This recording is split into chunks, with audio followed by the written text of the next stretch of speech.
Hi friends, ഇന്നത്തെ വീഡിയോയിൽ നമ്മൾ ഹാവ് എന്ന് പറഞ്ഞ വേർഡാണ് യൂസ് ചെയ്യുന്നത്. ഹാവ് എന്ന് പറഞ്ഞാൽ ഉണ്ട്, ഹാവ് ഉണ്ട് എന്നുള്ള മീനിങ് ആണ്. അപ്പോൾ അത് നമ്മൾ 2-3 എക്സാമ്പിൾ കൊടുത്തിട്ടുണ്ട്. ഐ ഹാവ് എ കാർ, എനിക്കൊരു കാറുണ്ട്. അതുപോലെ next we have A car, ഞങ്ങൾക്കൊരു കാറുണ്ട്. അതുപോലെ യു ഹാവ് എ കാർ, നിനക്കൊരു കാറുണ്ട്. അപ്പോൾ ഐ ഹാവ് എന്ന് പറഞ്ഞാൽ എനിക്കുണ്ട് എന്നുള്ള മീനിങ്ങിൽ വരും. ഐ ഹാവ് എന്ന് പറഞ്ഞാൽ എനിക്കുണ്ട്. Okay, I have A car, എനിക്കൊരു കാറുണ്ട്. അതുപോലെ വി എന്താണ്, ഞങ്ങൾക്ക് ഒരു കാറുണ്ട്. വി ഹാവ്, ഞങ്ങൾക്ക് ഒരു കാറ് ഉണ്ട്. അപ്പോൾ വി ഹാവ് എന്ന് പറഞ്ഞാൽ ഞങ്ങൾക്ക് ഉണ്ട്, അതായത് ഞങ്ങൾക്കൊരു കാറുണ്ട് എന്നുള്ള മീനിങ് കിട്ടി.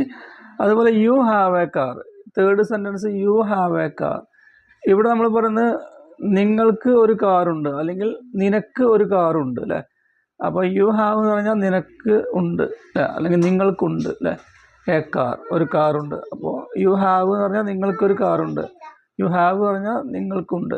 അത് സെൻറ്റൻസിലിട്ട് മാറ്റുമ്പോൾ യു ഹാവ് എ കാർ എന്ന് പറയുമ്പോൾ നിനക്കൊരു കാറുണ്ട് അല്ലെങ്കിൽ നിങ്ങൾക്കൊരു കാറുണ്ട്. അപ്പം നമ്മൾ ഹാവിൻ്റെ ഉപയോഗം ബഹുവചനത്തിലാണ് വരുന്നത്. ബഹുവചനത്തിൽ യൂസ് ചെയ്യുമ്പോൾ ഹാവ് ഉപയോഗിക്കുക. Example, I have A car, എനിക്കൊരു കാറുണ്ട്. വി ഹാവ്, ഞങ്ങൾക്കൊരു കാറുണ്ട്. യു ഹാവ്, നിനക്കൊരു കാറുണ്ട് ഓർ നിങ്ങൾക്കൊരു കാറുണ്ട്. Okay, thank you for watching my channel. Thank you.